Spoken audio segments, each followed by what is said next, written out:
a lot of what you can run into in circles that you might be quote unquote radical is it's folks who are from backgrounds who are very privileged, who are downwardly mobile. And I think that what Kirsten was looking for was, and certainly felt, was incredibly and profoundly deeply committed to the politics. It was a hard concept for me to understand, but I sort of get it. You know, but then again, she was much more idealistic, and that's with youth. Bye, Motor City. Mm-hmm. It's been fun. Yeah, no doubt. I didn't think I'd end up liking Detroit as much as I did, but... Well, you came here in the winter. Why didn't you like it? What? You said the people, but what were the people doing? I don't know. Everyone's doing cool stuff, making music.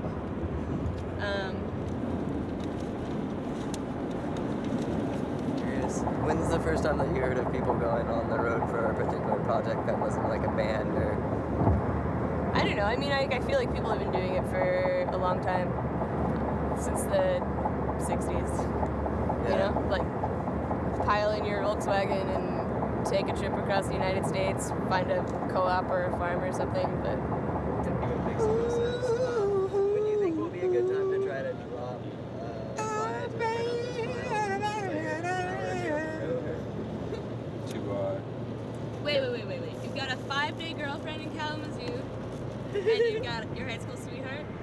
I got my high school sweetheart in Philadelphia, my 5-day girlfriend in Kalamazoo, and in Grand Haven, I've got my other girlfriend. But it's okay, I'm polyamorous. They know. We all know. Does that mean you love multiple people? Yeah, polyamor, amour, many loves. Is it complicated? Yeah, it's going pretty good.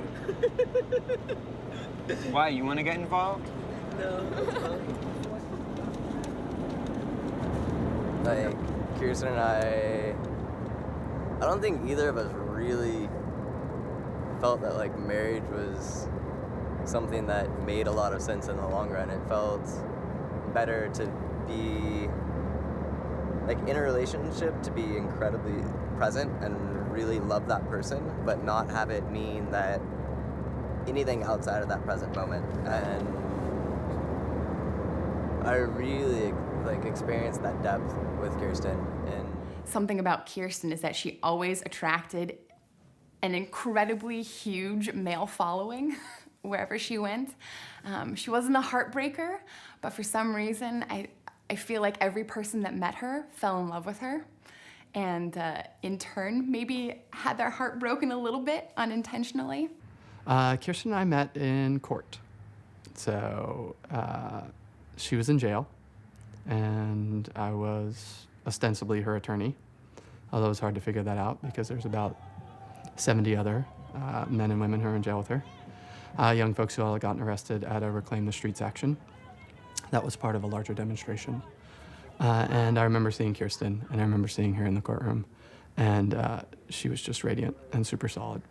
And I, like many people, fell probably immediately in love with her. As her trip was being planned, I think it changed and evolved, and then she met John. And I think that was part of the trip, was that she was going to meet John on one end of this trip. And I don't know. I mean, I never asked Tyson why he didn't go, and I think Kirsten wanted to do it by herself. I think she thought she could. I got one of those too-good-to-be-true rides from Craigslist. He decided mid-trek that he could no longer drive to North Carolina. Instead, he left me in downtown Indianapolis and drove off to New York City. This sudden change of plans came after a miserable day of riding with him, so I was actually relieved to be free. All in all, I was delayed a day, but the reward was found in traveling into the night, weaving through the looming Shadow Mountains with a feminist sociologist, a giant dog, and a veggie-oiled Jetta. We had dazzling and deep conversations, and by the time we rolled into this nook of town, we had developed quite a liking to one another.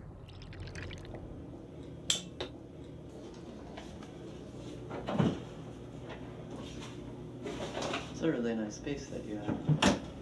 I really like it. You know, My life has completely flipped because I went from being a freelance writer, so I was working, it's very solitary, and after my husband and I split up, turned my house into a collective house. I was just dying for company. Yeah. And now I, as a sort of an evolution of a lot of the things that I learned with the Hive and Food Not Bombs and so on, I'm the director of a day center for people who are homeless. And when I come home at the end of the day, I don't want to talk to anybody. Oh, okay. It's just completely the opposite. Where there must have been some developmental stage that I missed in some way. I got into my 50s, and then all of a sudden I was with a group of people who would just jump on their bikes at 11 o'clock at night and go riding around town, and I'd jump on my bike and go riding around town and go breaking into apartment building swimming pools and go swimming and dumpster diving. And it was great. I was sort of a fundamentalist at first, and then over time was able to see what it was that was part of an approach to life, and what of it was partly just the age. I mean, is a culture that's still made up of people who are pretty young and for the most part pretty unencumbered with responsibility. So it would not be fair to go to like my friend Teresa with 8 children and say, be free, just why aren't you out dumpster diving and hopping freight trains? Right now, I'm rolling into New Orleans. I really don't know what to expect. I'm overwhelmingly grateful to the strangers I've met along the way who have been willing to go out of their way to welcome me to their cities. The sun is setting on the bayou-licked lands, and I am truly fortunate. I have rounded this beautiful southeast corner on the Crescent Line today, and from now on, I am westward bound. We had talked about it beforehand when we were traveling, and talked about the risks, and while really pushing her on some of these risks and the possibility of dying, she whipped around and said that if I die doing this work, that's fine by me. How many different ways can you respond to there being dangers? And you just close off and choose not to live, or just submit, or you can choose to live the way that you believe, despite the risks, and that's what Kirsten was doing. When we found her, she was lying on the sidewalk within a 3,000 block of Lawsat Place in the 9th Ward. She sustained a total of 4 gunshot wounds to her face, 3 to the left side of her cheek and 1 to her head. And at this time, we are not ruling out sexual assault as a possible motive for this crime.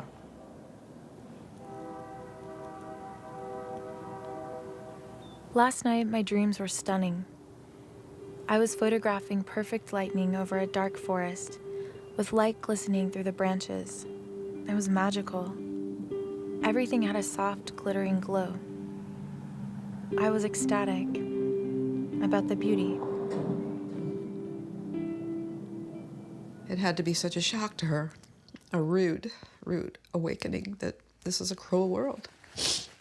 And I'm sure she was hurt. Her heart was hurt. My heart hurts. But I think she knew, I think she probably had, I shouldn't say this. She had some street smarts, but not enough. She was too young to have enough street smarts.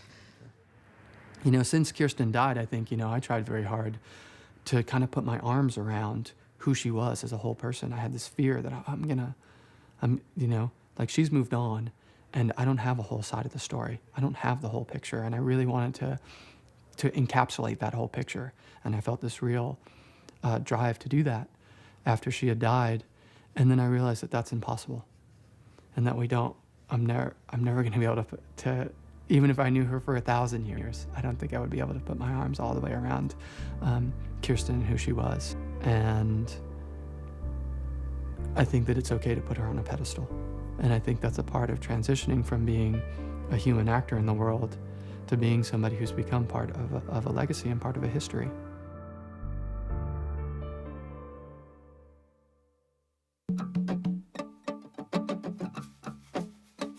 darling, you.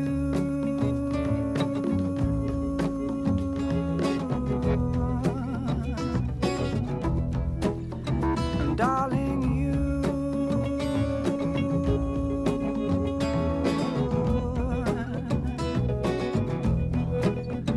you are a real street preacher, teaching about life's abundance, living it to the fullest, giving us all that you could. You are a deep soul shaker, surely a true heartbreaker.